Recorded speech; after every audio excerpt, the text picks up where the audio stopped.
go to 3:30 on CBS. Yeah. Number 15 USC on the road at number 8. Your Oregon Ducks favored now by 9.5 points. We are going to do an alt cast for this game out on the YouTube channel. Yes. And still working on a little something special to help us keep track of the game. Yeah. So we'll see how that goes. Hopefully I can get it done in time. It is BYOB, by the way. So if you're going to stop by, bring your own drinks, stop on over to the YouTube channel, say hello, even if it's only for a minute. We'd love to have you. Right. Okay. Really important game for both teams, but it is a must-win game for USC. I know you have been on the record many times over saying that USC and Lincoln Riley simply do not win these games, and clearly the numbers back that up. I think he's something like 0 for 4 against top 10 opponents, just 1 of 6 in ranked or against ranked opponents on the road in his time at USC. Yeah. So my question for you to kind of lead us off here as we talk about this game, how much are you considering how Indiana beat Oregon? Okay, sure. And how USC beat Iowa last week when you were trying to figure out how these two teams match up. Because Indiana found something that worked, and I think we saw a physicality to the way that USC beat Iowa a week ago that definitely was encouraging. So are these things that you at all consider when you're trying to put this game into context? Yeah, I mean, I try to consider everything, right? Because Oregon's schedule has not been the most impressive. In that, the non-conference portion of the schedule was Oregon State, Oklahoma State. You don't offer a lot there. Montana State, a very good FCS team, playing the Brawl of the Wild, I think, this week, right? Yeah, number 3, I believe, in the FCS. Yes. So very good team, but perhaps not on the same talent level. So it's hard to determine because Oregon really has like 2.5 teams to look at in like the Penn State game, whatever you feel about Penn State now. The Iowa game, and the Iowa game was pretty drenched. And, of course, the Indiana game, which was at home. And so Indiana being the best of those 3 teams, Oregon loses. That game was largely on the Oregon offense more than the defense, and, of course, Indiana, obviously. So I look at all of this stuff. I look at USC against the better teams on their schedule, which is obviously included Notre Dame. Now I guess we have to consider Illinois a ranked team. Most recently, Iowa, of course. I like Oregon here. I like Oregon here because of the number of ways in which they can win this game. USC's major advantage is they have better receivers. Like they'll have better receivers against 130 teams in this country just because of Mekhi Lemon. Just because they have somebody who can go for 130 yards plus against pretty much anyone.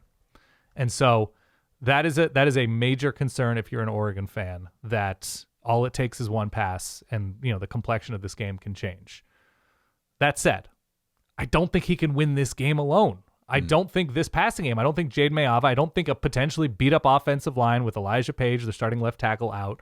I don't think it can affect this game for 4 straight quarters against what's been an excellent Oregon defense. Now, again, you got to look at the opposition. You got to look at the opposing quarterbacks. There's not much there outside of Fernando Mendoza that you can say this defense has been tested. It's true. It's like, Hunter Simmons at Wisconsin and Gronowski and Drake Lindsay. Like, the numbers can be appreciated, but I think also in that same sentence, you have to look at the quarterbacks and offenses faced. Right. This is by far a bigger test. Can I ask a question, though, specifically about that matchup? Because as I was going through this, something that came to mind was a conversation that we had, and obviously a game that we saw with USC and Notre Dame. And a big part of the buildup to that game was, how is Notre Dame going to deal with Mekhi Lemon? Right. Mekhi Lemon, who works about half the time out of the slot. He is the primary receiver, the leading receiver right now. They have other good ones, but Mekhi Lemon is the dude in that receiving core for USC. Does Oregon have an answer for a guy who is working a lot out of the slot? Does that create any kind of mismatch on the Oregon secondary side of this conversation? Yes and no. I think their best corner is Brandon Finney, the freshman, and he works outside, but they've been playing more zone than they usually have, and so I'm sure they'll have somebody over the top, whether it's Dylan Thieneman or Aaron Flowers or whoever. I'm sure they'll have a plan. Hopefully it's better than Oregon's plan for Jeremiah Smith last season. Right. At least in the bowl game. They did okay in the normal game in Eugene. So, yes, that's a concern. So USC on offense should score some, just because they're explosive. King Miller's been very good. I don't think Wayman Jordan is back yet, so they're pretty thin. Brian Jackson has been the guy there alongside King Miller in the backfield. I think they'll move the ball some, but I think Oregon will do enough to get off the field defensively, maybe force field goal attempts, maybe, get off the field on downs, whatever, that they'll put their offense in a good position to wear down USC, especially on the ground. We saw them turn to Kenyon Sadiq more, 2 tight end sets more. They've got 3 tight ends they like a lot. I think Sadiq is, a game changer when he gets targeted. Oregon's just in a better health position outside of those 2 receivers who are out, and they've figured out ways around that. They've run the ball really well. I think this is a sort of a close game in the first half that Oregon opens up in the middle 8. So eventually, I think Oregon's going to be able to move the ball on the ground. I think that's going to open up play action. USC is beat up at safety, arguably their best defensive player. Kamari Ramsey is questionable. He left the Iowa game injured alongside the other safety. I think it's Bishop Fitzgerald.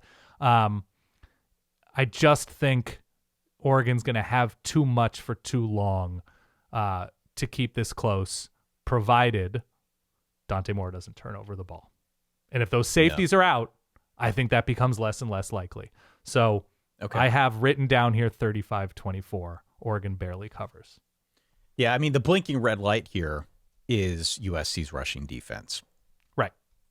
Yeah, Notre Dame ran for 300 yards. Iowa almost got to 200, and it was pretty well telegraphed that that's what they were going to do. Yeah. Oregon right now is averaging 233 rushing yards per game. They've basically got 4 running backs averaging 6 yards per carry or more. In most cases, it's more. Yes. And if you want to count Dante Moore in that conversation as well, it's 5 guys, 5 ball carriers that average 6 yards or more per carry. I don't think USC has an answer for that. And that's going to be the issue here. I do think, like you, that they will score on Oregon. They will score. They're too good of an offense to not Weather's good, score. by the way. These teams have been playing in the rain recently. Okay. Weather should be like 50s, low 60s, and partly sunny. Okay. So good football weather. I do think Oregon will have a lot of success on the ground. I also think that USC will have limited success through the air when they have the ball on offense. But I tend to agree with you that over the long haul, over the 60 minutes, Oregon pulls away. I know that we have had this conversation about Oregon's ceiling. Mm-hmm. How good is Oregon really? And I think that's a fair conversation to have, but I don't think it's up for debate that Oregon's a top 10 offense that can win in a variety of ways. And but so I think if Oregon plays its B+ game on both sides of the ball, these are top 10 units on both sides. I agree. I think the pass rush for Oregon will be interesting because Jade Mayava, who is agree. Mayava is very talented at buying himself time and rolling out and waiting for somebody to appear open late. I think the Oregon pass rush is at sort of a different level than what USC has faced thus far. And now doing it with potentially no Elijah Page, who's, I think, clearly their best offensive lineman. Sure. And they've had offensive line injury issues, more generally speaking, this year. I think there's going to be a lot of issues with Mayava sort of running around, perhaps too happy. I mean, I could see it in my head as you're describing this. Yes. I could see it because we've seen it happen before. He's a very good quarterback. I think he's the real deal. I think he is good. Same. And clearly the talent that they've got around him is also very, very good. Yeah. It is just a question of, can they keep up on the road? Can they in keep a difficult place? On the road in a difficult place to play against a team that doesn't just need to run it to win it, which is where I was going with that. You know, this is a very good Oregon team that can beat you a number of different ways. And Dante Moore is completing like 73% of his passes.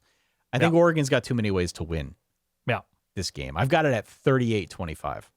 Okay, so we're right around the same area. I think it's going to be a good game.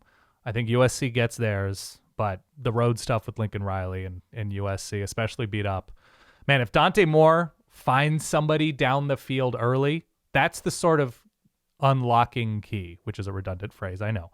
But those are the games in which Dante Moore really thrives. That he hits somebody on 2nd and 3 for 31, and like there is a weight that falls off of his shoulders that suddenly it becomes a very big problem for the defense. And whoever wins this game is definitely going to benefit in the college football playoff rankings. I could see them bumping Oregon up I would be very curious to see if USC were to win this game, how far up that the committee would put them. They would certainly reward them for beating a top 10 team like Oregon. So there's pretty clear stakes in this one that I want people to be aware of.